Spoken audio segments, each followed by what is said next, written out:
નમસ્કાર.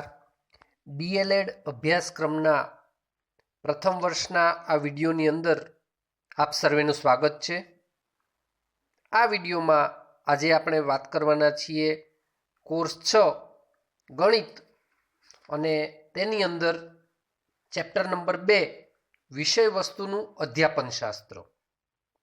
તાલીમાર્થી બહેનો, આજે આપણે આ વિડીયોની અંદર મુદ્દા નંબર 5.2 બાદબાકી એ મુદ્દાનો અભ્યાસ કરવાના છીએ.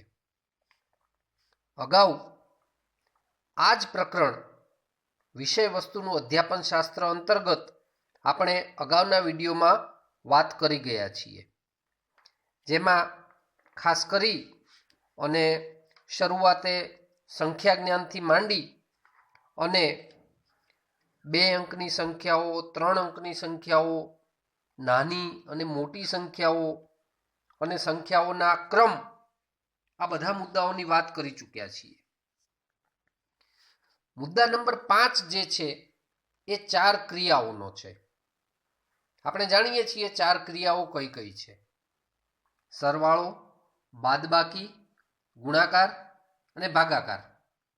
આ ચારેય પ્રક્રિયાઓ એ ગણિતની પાયાની મૂળભૂત પ્રક્રિયાઓ ગણાય છે, જેમાંથી અગાઉના વિડીયોમાં આપણે મુદ્દા નંબર 5.1 સરવાળાની પ્રક્રિયા વિશે માહિતી મેળવી ચૂક્યા છીએ.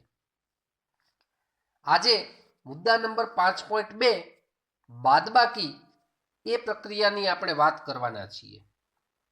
બાદબાકી માટે અંગ્રેજી શબ્દ છે સબટ્રેક્શન.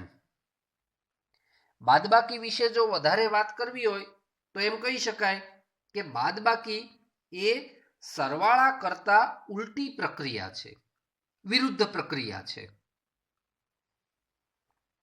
સરવાળામાં આપણે જોયું હતું કે બાળકને જ્યારે આપણે સરવાળા શીખવવાની વાત કરીએ છીએ ત્યારે શરૂઆત આપણે મૂર્ત વસ્તુઓથી કરીએ છીએ. મૂર્ત વસ્તુઓ એટલે એવી વસ્તુઓ જેને આપણે જોઈ શકીએ, સ્પર્શી શકીએ એવી વસ્તુઓ. બાદબાકીમાં પણ તેમ જ છે. બાદબાકીની શરૂઆત પણ સરવાળાની માફક મૂર્ત વસ્તુઓથી જ કરવામાં આવે છે. બાદબાકીની સામાન્ય સમજ આપવી હોય તો આપણે બાળકને એવું કહી શકીએ કે મોટી સંખ્યામાંથી નાની સંખ્યા બાદ કરવી એટલે તેટલી સંખ્યા દર્શાવતી વસ્તુઓ ઓછી કરવી કે કાઢી નાખવી. બહુ અગત્યનો મુદ્દો છે, પાયાનો મુદ્દો છે. આપણે સમજવાનો પ્રયત્ન કરીએ કે બાદબાકી કરવી એટલે ખરેખર શું. તો સામાન્ય રીતે આપણે બાળકને એવું કહેતા હોઈએ છીએ કે મોટી સંખ્યામાંથી નાની સંખ્યા બાદ કરવી. પણ આ મોટી સંખ્યામાંથી નાની સંખ્યા બાદ કરવી એટલે જ્યારે આપણે બાળકને મૂર્ત વસ્તુઓ દ્વારા સમજ આપતા હોઈએ ત્યારે ખરેખર શું કરવું? તો કે જ્યારે મૂર્ત વસ્તુઓ દ્વારા સમજ આપતા હોઈએ ત્યારે મોટી સંખ્યા અને નાની સંખ્યા આપણી પાસે સીધે સીધી હોતી નથી. એ પરિસ્થિતિમાં મોટી સંખ્યામાંથી નાની સંખ્યા બાદ કરવાની પ્રક્રિયા એટલે બીજું કશું જ નહીં પણ તેટલી સંખ્યા દર્શાવતી વસ્તુઓ ઓછી કરવી કે કાઢી નાખવી. આ ખ્યાલને સ્પષ્ટ કરવા માટે મૂર્ત અનુભવો ખૂબ જ જરૂરી છે. બાદબાકીનો કોન્સેપ્ટ ક્લિયર કરવા માટે, બાદબાકીનો સંકલ્પના, બાદબાકીનો ખ્યાલ સ્પષ્ટ કરવા માટે મૂર્ત અનુભવો આપવા ખૂબ જ જરૂરી છે. અને એના માટે આ જે ખ્યાલ છે, આ જે કોન્સેપ્ટ છે એ બાળકને સમજાવવો જોઈએ. એને માટે તેને તેના મૂર્ત અનુભવો આપવા જરૂરી છે. મૂર્ત વસ્તુઓનો આપણે ઉપયોગ કરવો જોઈએ અને તે રીતે બાળકને મૂર્ત અનુભવોમાંથી બાદબાકીનો ખ્યાલ છે એ સ્પષ્ટ કરાવવાનો પ્રયત્ન કરવો જોઈએ. મૂર્ત અનુભવો પૂરા પાડ્યા બાદ, તેનો યોગ્ય મહાવરો કર્યા બાદ વાત આવે છે અર્ધમૂર્ત અને છેલ્લે અમૂર્ત બાદબાકી એ આપણે બાળકને કરાવી શકીએ. 2, 3 કે વધુ અંકની સંખ્યાઓની બાદબાકી માટે મોટી સંખ્યાની નીચે નાની સંખ્યાને સ્થાન કિંમત મુજબ શરૂઆતના તબક્કે આપણે ગોઠવવામાં આવે છે. શરૂઆતનો તબક્કો છે એ મૂર્ત વસ્તુઓનો છે. મૂર્ત વસ્તુઓમાંથી અર્ધમૂર્ત અને છેલ્લે અમૂર્ત સ્વરૂપે જ્યારે આપણે બાળકને બાદબાકી શીખવીએ, એટલે કે અંકોનો ઉપયોગ કરી અને સંખ્યાઓનો ઉપયોગ કરીને જ્યારે બાદબાકી શીખવવાની વાત આવે ત્યારે 2 અંકની સંખ્યા, 3 અંકની સંખ્યા કે ત્યાર પછી ક્રમશઃ વધારે અંકની સંખ્યાઓ, જેમ જેમ બાળક મોટી સંખ્યાઓ પસંદ કરતું જાય અને શીખતું જાય બાદબાકી, પછી બાળકને મૂર્ત અનુભવો આપવાની બહુ જરૂરિયાત રહેતી નથી. પણ એ સમયે જ્યારે આપણે મૂર્ત અનુભવોમાંથી અમૂર્ત અનુભવો તરફ બાળકને લઈ ગયા હોઈએ ત્યારે જ્યારે મોટી સંખ્યાઓની વાત આવે ત્યારે આપણે બાળકોને બાદબાકી શીખવીએ, મોટી સંખ્યાઓની બાદબાકી 2 અંકની સંખ્યાની શીખવીએ, 3 અંકની સંખ્યાની શીખવીએ કે વધુ અંકની સંખ્યાઓની બાદબાકી શીખવીએ, ત્યારે કઈ રીતે શીખવવાનું છે તેની પણ વાત અગત્યની છે. શરૂઆતમાં આપણે બાળકને જ્યારે મૂર્ત વસ્તુઓની બાદબાકી શીખવીએ ત્યારે નાની સંખ્યાઓ પસંદ કરીએ છીએ, ઓછી વસ્તુઓ પસંદ કરીએ છીએ. જેમ કે 5 માંથી 3 ની બાદબાકી, એટલે 5 વસ્તુઓ હોય એ 5 વસ્તુઓમાંથી 3 વસ્તુઓ બાળક દૂર કરે અથવા તો કાઢી નાખે અને પછી જે વધે એ 2 વસ્તુઓ. એમ આપણે બાળકને શરૂઆતના તબક્કે શીખવી શકીએ. આ બાદબાકીની પાયાની જરૂરિયાત છે. 1 અંકની સંખ્યાઓની હું વાત કરી રહ્યો છું. પણ જેમ જેમ આપણે અમૂર્ત તરફ આગળ વધીએ, 2 અંક, 3 અંક કે વધુ અંકની સંખ્યાઓની બાદબાકી જ્યારે આપણે બાળકને શીખવતા હોઈએ ત્યારે જે પ્રોસેસ કરવાની છે, જે પાયાની બાબતો ધ્યાનમાં રાખવાની છે, એ બાબતોની હવે આપણે ચર્ચા કરીએ છીએ. સૌથી પહેલી વાત, આવી મોટી સંખ્યાઓની બાદબાકી માટે મોટી સંખ્યાની નીચે નાની સંખ્યાને સ્થાન કિંમત મુજબ ગોઠવવાની છે. સ્થાન કિંમત મુજબ ગોઠવવાની જે વાત આવે છે તેમાં આપણે સ્થાન કિંમત વિશે ફરી એકવાર યાદ કરી લઈએ. કયા કયા સ્થાનની આપણે વાત કરીએ છીએ? એકમ, દશક, 100, 1000, 10,000 અને તેનાથી પણ આગળ એમ મોટી સંખ્યાઓ આવે છે. તો આ જે વાત છે એ સ્થાન કિંમતના સંદર્ભમાં છે. તો સંખ્યાઓને સ્થાન કિંમત મુજબ ગોઠવવાની છે અને ઉપર મોટી સંખ્યા લખવાની છે અને નીચે નાની સંખ્યા લખવાની છે. ઉપર અને નીચે આપણે બાળકને સંખ્યા લખતા જ્યારે શીખવીએ છીએ ત્યારે જે સંખ્યાઓ લખીએ છીએ એ ખાસ સમજવાનું છે. બાળકને એ વસ્તુ શીખવવાની છે કે સ્થાન કિંમત મુજબ બાળક સંખ્યા લખતા શીખે. આ સ્થાન કિંમત મુજબ જ્યારે સંખ્યાઓ ગોઠવીને જે તે સ્થાનના અંકોની બાદબાકી કરીને જવાબ તે જ સ્થાનમાં બાળક લખે એની પણ કાળજી આપણે પછીના તબક્કે રાખવાની છે. જ્યારે આ રીતે બાળક ગોઠવી દે સંખ્યાઓ, ત્યાર પછી બાદબાકી કરવાની શરૂઆત કરે ત્યારે જે તે સ્થાનના અંકોની જ બાદબાકી બાળક કરે એ આપણે ખ્યાલ રાખવાનો છે અને જવાબ તે જ સ્થાનમાં લખાવવો જોઈએ. જો કોઈ સ્થાનમાં ઉપરની સંખ્યાનો અંક નીચેની સંખ્યાના અંક કરતાં નાનો હોય, શક્ય છે, બધી શક્યતાઓ છે કે જ્યારે ઉપરની સંખ્યા અને નીચેની સંખ્યા લખીએ ત્યારે ઉપરની સંખ્યાનો અંક જો મોટો હશે અને નીચેની સંખ્યાનો અંક નાનો હશે તો કાંઈ વાંધો આવતો નથી કે મોટા અંકમાંથી નાનો અંક આપણે બાદ કરી શકીએ. પણ જો કોઈ સ્થાનમાં ઉપરની સંખ્યાનો અંક નીચેની સંખ્યાના અંક કરતાં નાનો હોય તો આપણે કઈ પ્રોસેસ કરીએ છીએ? આગળના સ્થાનમાંથી દશકો લેવાની પ્રોસેસ આપણે કરીએ છીએ. એટલે બાદબાકીમાં જ્યારે આપણે બાળકને બાદબાકી કરતા શીખવીએ ત્યારે દશકો લેવાની જે પ્રક્રિયા છે એ બાળકને ખાસ સમજાવવી જરૂરી છે. બાદબાકીની પ્રક્રિયા માટે આ બધા પાયાના મુદ્દા છે. તેને આપણે તર્કસંગત પ્રક્રિયામાં પગથિયાની અંદર વહેંચેલા છે. એ પ્રક્રિયા પગથિયા આ મુજબ છે. આ પગથિયા બાદબાકીની સંકલ્પનાને સ્પષ્ટ કરવા માટે આપણને સહાયભૂત થશે, ઉપયોગી થશે. તો ચાલો એ પગથિયાઓની મદદથી આપણે બાદબાકીની પ્રક્રિયા બાળકને કેવી રીતે શીખવી શકાય તેની થોડી વાત કરીએ. સૌથી પહેલા જોઈએ બાદબાકીની પ્રક્રિયા માટેના આ પગથિયા. સૌથી પહેલી વાત આવે છે આપેલી બંને સંખ્યામાંથી મોટી સંખ્યા ઓળખો. જ્યારે આપણે બે સંખ્યાઓની બાદબાકીની વાત કરીએ છીએ ત્યારે સૌથી પહેલો મુદ્દો કયો આવે છે? તો કે આપેલી જે બે સંખ્યાઓ છે એ બંને સંખ્યાઓમાંથી મોટી સંખ્યા ઓળખવાની છે. પછીનો તબક્કો શું છે? પછીનું સોપાન તો કે મોટી સંખ્યાની નીચે નાની સંખ્યા સ્થાન કિંમત અનુસાર લખો. ઉપર કઈ સંખ્યા લખવાની છે? મોટી સંખ્યા, અને તેની નીચે નાની સંખ્યા લખવાની છે. પણ કેવી રીતે લખવાની છે? તો કે સ્થાન કિંમત અનુસાર એ લખવાની છે. ત્યાર પછીની વાત આવે, દરેક સ્થાનમાં આવેલી ઉપલી સંખ્યામાંથી નીચેની સંખ્યા બાદ કરો. દરેક સ્થાનમાં આવેલી ઉપલી સંખ્યામાંથી નીચેની સંખ્યા બાદ કરો. જુઓ, આ બાદબાકીની જે પ્રક્રિયા છે એ સ્થાન પ્રમાણે કરવાની છે.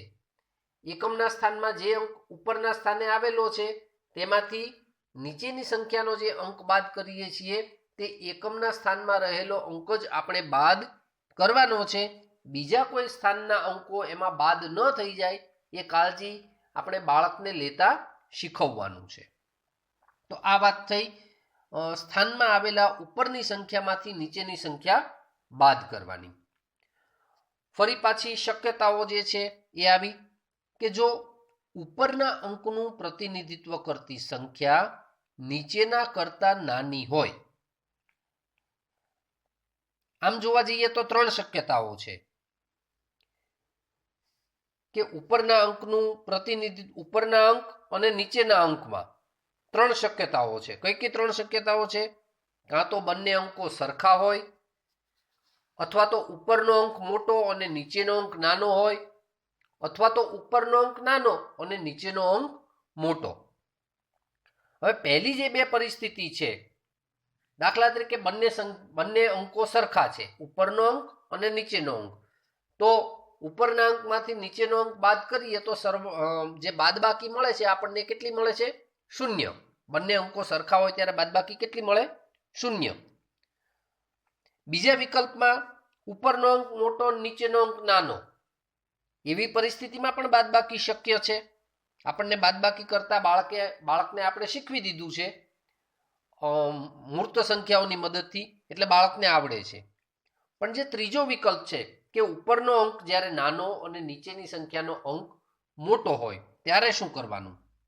કે જો ઉપરની અંકનું પ્રતિનિધિત્વ કરતી સંખ્યા નીચેના કરતા નાની હોય તો તેના આગળના સ્થાનમાં આવેલી સંખ્યામાંથી દશકો લઈ અને જે તે સંખ્યાની ઉપર મૂકો. શું કરવાનું છે? આપણે દશકો લેવાનો છે.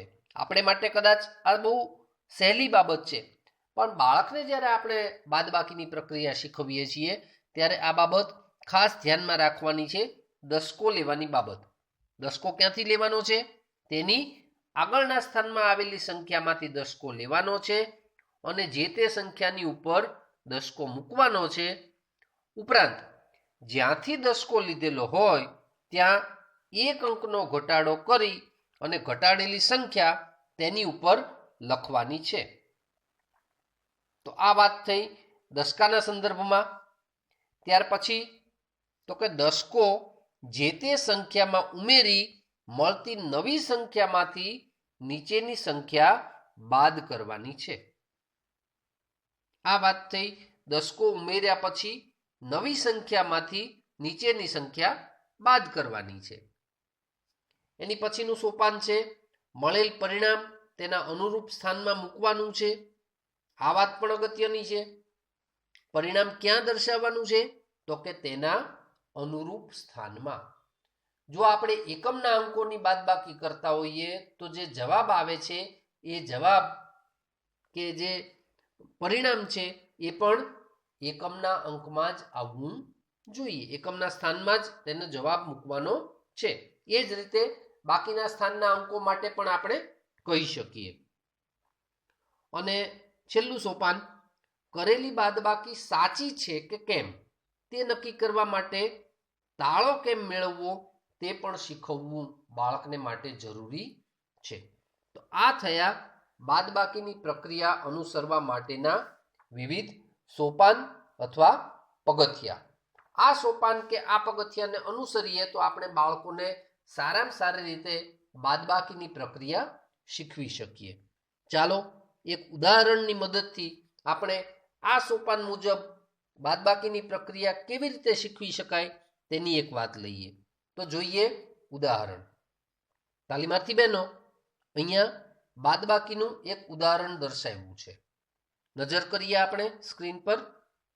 સ્લાઇડમાં લખેલી છે સંખ્યા 528 ઓછા 334. આ બાદબાકીની પ્રક્રિયા છે.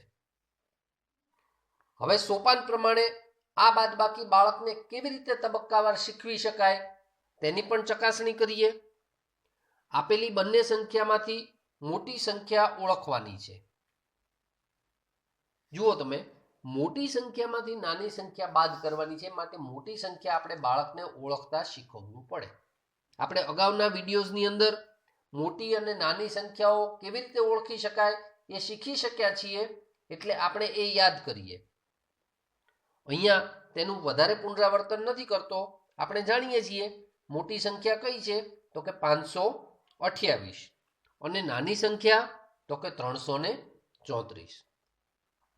ત્યાર પછી બીજા સોપાન તરફ આગળ વધીએ. મોટી સંખ્યાની નીચે નાની સંખ્યા સ્થાન કિંમત અનુસાર લખો. અહીંયા આપણા ઉદાહરણમાં આપણે 3 અંકની સંખ્યા પસંદ કરેલી છે. 528 છે એ પણ 3 અંકની સંખ્યા છે, અને 334 છે એ પણ 3 અંકની સંખ્યા છે. તો ઉપર મોટી સંખ્યા લખવાની છે અને તેની નીચે નાની સંખ્યા લખવાની છે. બાજુમાં આપણે બાદબાકીની નિશાની માટેનો જે સંકેત છે એ પણ સાથે દર્શાવીશું. આગળ વધીએ પ્રક્રિયામાં. દરેક સ્થાનમાં આવેલી ઉપલી સંખ્યામાંથી નીચેની સંખ્યા બાદ કરો. ક્યાંથી શરૂઆત કરીશું? તો કે એકમના સ્થાનથી શરૂઆત કરીશું.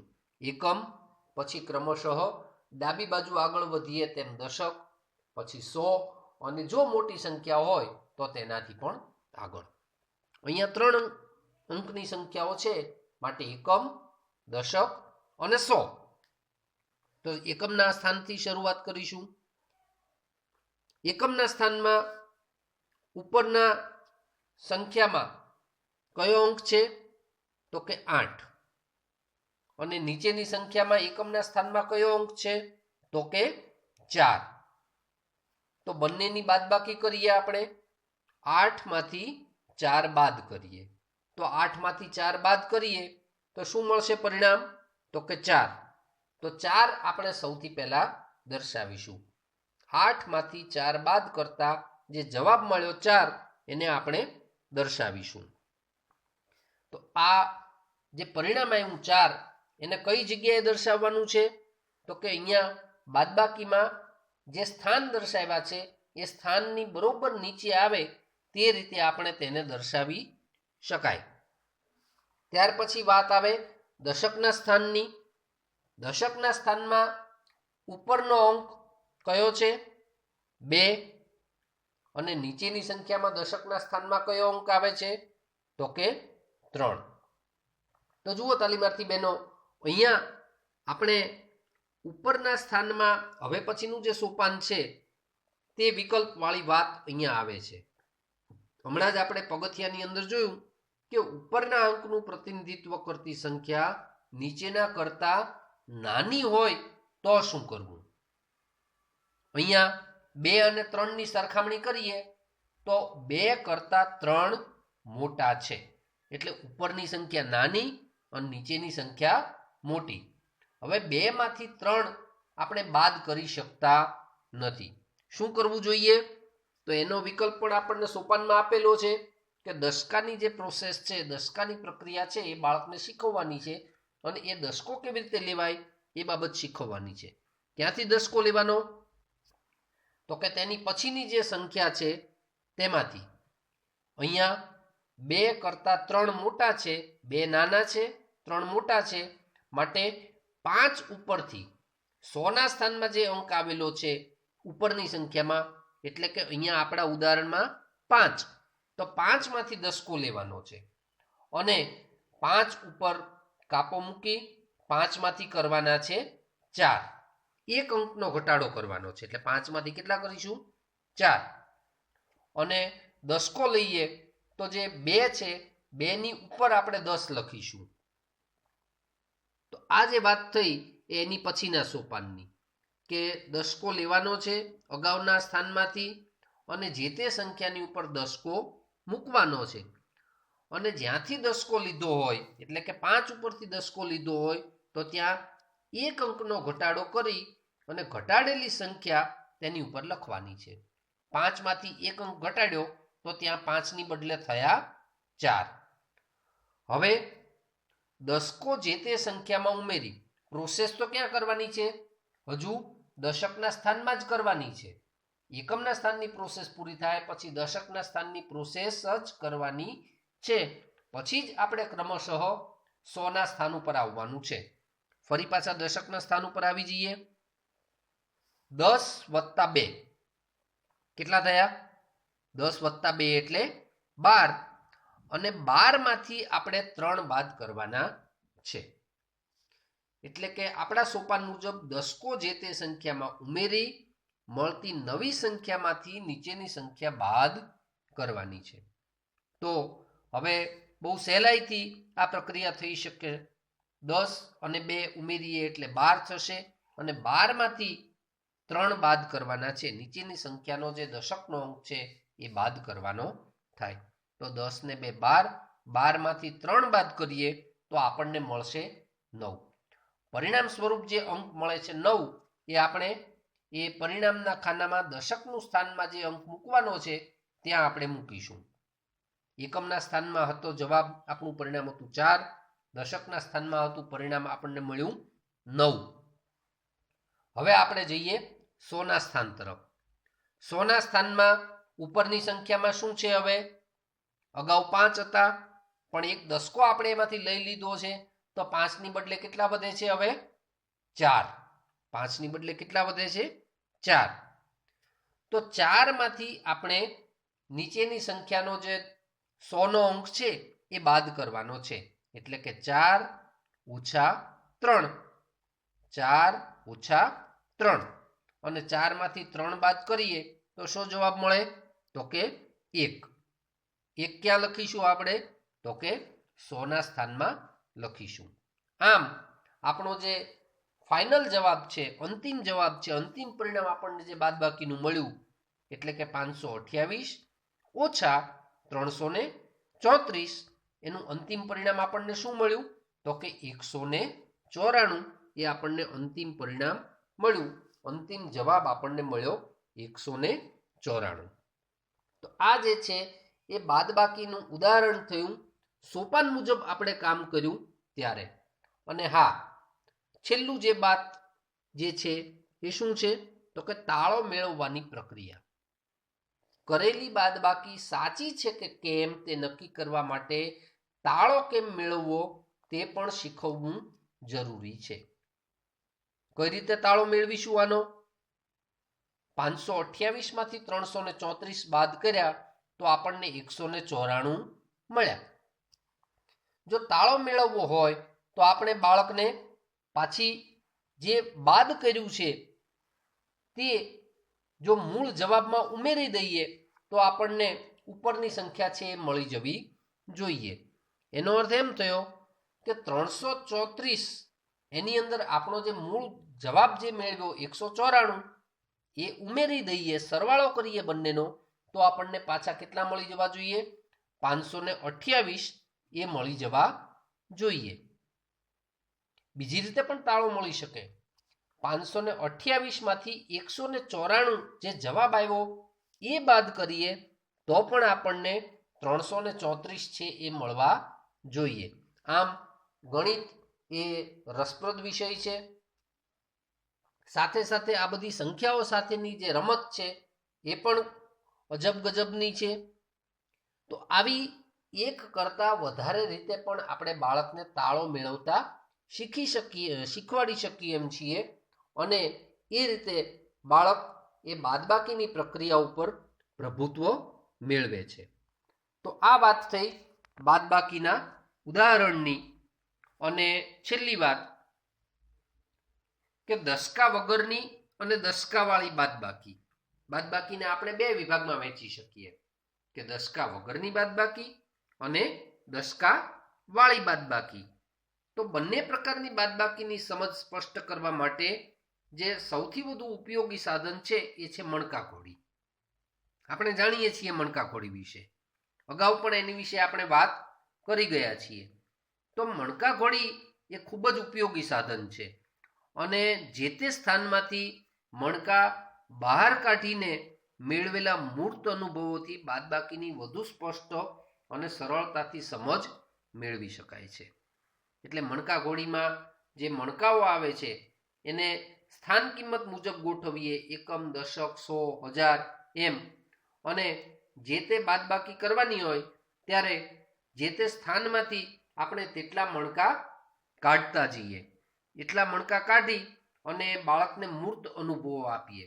કારણ કે અમૂર્ત બાદબાકી શીખવતા પહેલા આપણે જેમ અગાઉ વાત કરી તે રીતે મૂર્ત અનુભવો આપવા ખૂબ જરૂરી છે.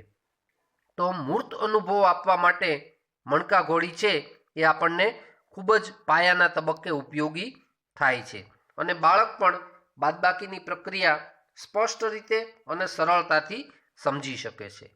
આ ઉપરાંત પાઠ્યપુસ્તકની જે પાસાની રમત છે એના દ્વારા પણ સંકલ્પનાઓનું સ્પષ્ટીકરણ કરાવી શકાય છે અને મૂર્ત અનુભવો પૂરા પાડ્યા બાદ લેખિત મહાવરા દ્વારા વિદ્યાર્થીઓ સારી રીતે બાદબાકીની પ્રક્રિયા છે એ કરી શકે છે. તો તાલીમાર્થી બહેનો, આજના આ વિડીયોની અંદર આપણે જે મુદ્દાઓ જોયા એની થોડીક ફરી વખત પુનરાવર્તન કરી લઈએ. આપણે જે મુદ્દો જોયો એ બાદબાકીનો જોયો. બાદબાકી માટે અંગ્રેજી શબ્દ કયો છે? તો કે સબટ્રેક્શન. શરૂઆતને તબક્કે આપણે એ જોયું કે બાદબાકી એ સરવાળા કરતા ઉલટી પ્રક્રિયા છે. શરૂઆત મૂર્ત વસ્તુઓથી કરીએ છીએ અને મોટી સંખ્યામાંથી નાની સંખ્યા બાદ કરાવીએ છીએ. અને મોટી સંખ્યામાંથી નાની સંખ્યા બાદ કરવી એટલે શું?